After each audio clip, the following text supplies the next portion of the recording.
Hello students, आपके अपने JEE classes Meerut परिवार में आप सभी का स्वागत है। आज की इस क्लास में हम लोग डिस्कस करने वाले हैं Uttar Pradesh board of technical education के इलेक्ट्रिकल इंजीनियरिंग ब्रांच में चलने वाले डिजिटल इलेक्ट्रॉनिक सब्जेक्ट के बारे में। डिजिटल इलेक्ट्रॉनिक सब्जेक्ट पॉलिटेक्निक के 3rd सेमेस्टर में पढ़ाया जाने वाला सब्जेक्ट है।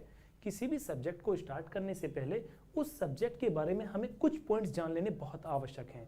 सबसे पहला, जिस सब्जेक्ट को हम पढ़ रहे हैं उसका सिलेबस, सेकंड बोर्ड का पेपर पैटर्न और थर्ड आपका मार्क्स का डिस्ट्रीब्यूशन, यानी वो सब्जेक्ट कितने नंबर का है, मिनिमम मार्क्स हमें कितने चाहिए। तो आज की इस क्लास में हम लोग 2 पॉइंट्स पर चर्चा करने वाले हैं। सबसे पहला बोर्ड का पेपर पैटर्न और सेकंड आपका मार्क्स का डिस्ट्रीब्यूशन। थर्ड पॉइंट आपका जो सिलेबस है उसकी जो हमारी नेक्स्ट क्लास होगी उसके अंदर हम लोग डिटेल में चर्चा करेंगे।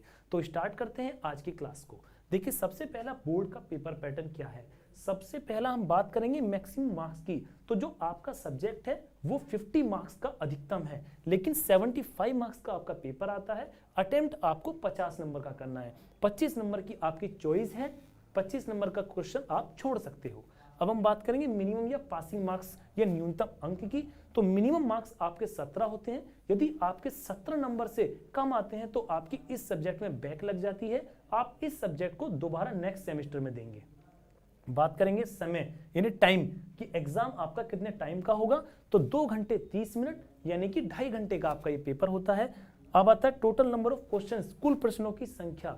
तो टोटल नंबर ऑफ क्वेश्चंस हमारे 5 आते हैं, लेकिन हर क्वेश्चन में चॉइस आती है। जैसे मान लिया क्वेश्चन नंबर फर्स्ट है तो इसमें आपके 3 प्रश्न आएंगे, तो किन्हीं 2 प्रश्नों को उत्तर करना है हमें। इसी प्रकार 5 क्वेश्चन में आपकी इसी प्रकार चॉइस होती है। 3 क्वेश्चन आएंगे, आपको किन्हीं 2 प्रश्नों का आंसर देना है। अब हम बात करेंगे पेपर लैंग्वेज की। तो जो आपका पेपर का लैंग्वेज है, पेपर की जो भाषा है वो हिंदी और इंग्लिश दोनों लैंग्वेज में आती है। जो भी आपको चॉइस करना है आप उसमें चॉइस करके उसका आंसर दे सकते हैं। लेकिन यदि किसी भी हिंदी वाले पेपर में यानी हिंदी में जो क्वेश्चन लिखा है यदि उसमें आपको लगता है कोई एरर है या गलत लिखा है तो हमें इंग्लिश में जो हमारा क्वेश्चन लिखा है उसके अकॉर्डिंग आंसर देना है। यदि आप हिंदी वाले वर्जन का आंसर देते हैं तो आपका वो क्वेश्चन गलत माना जाएगा। तो मुझे उम्मीद है कि आपको बोर्ड पेपर पैटर्न बहुत अच्छे से समझ में आया होगा।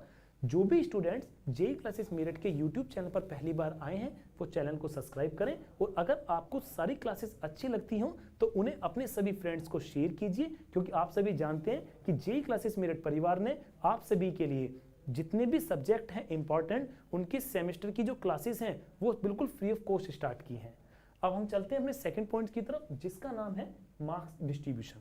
देखिए, आपका जो सब्जेक्ट है उसके जो मार्क्स हैं वो 2 कैटेगरी में डिवाइड होते हैं। सबसे पहला आपका एक्सटर्नल मार्क्स, दूसरा होता है इंटरनल मार्क्स। तो दोनों को हम बाय वन समझेंगे। देखिए, सबसे पहला है एक्सटर्नल मार्क्स। एक्सटर्नल मार्क्स वो होते हैं जो बोर्ड के द्वारा पेपर लिया जाता है और बोर्ड के द्वारा आपके कॉलेज में प्रैक्टिकल लेने के लिए टीचर्स भेजे जाते हैं। आपकी परफॉर्मेंस के आधार पर जो बोर्ड नंबर आपको देता है उन्हें हम कहते हैं एक्सटर्नल मार्क्स। ये भी 2 कैटेगरी में डिवाइड होते हैं। सबसे पहला थ्योरी मार्क्स और दूसरा प्रैक्टिकल मार्क्स।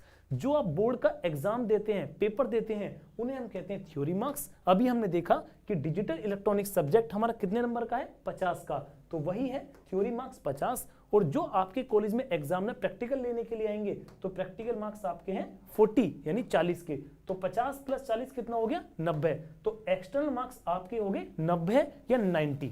अब हम चलेंगे अपने सेकंड पॉइंट्स की तरफ।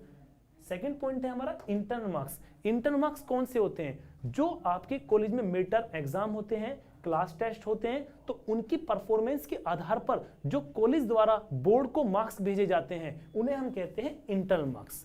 ये भी 2 कैटेगरी में डिवाइड होते हैं। सबसे पहला थ्योरी मार्क्स कितना है, 20। उसके बाद प्रैक्टिकल कितना है, 20। तो दोनों मिलाकर कितना हो गया, 40 यानी 40।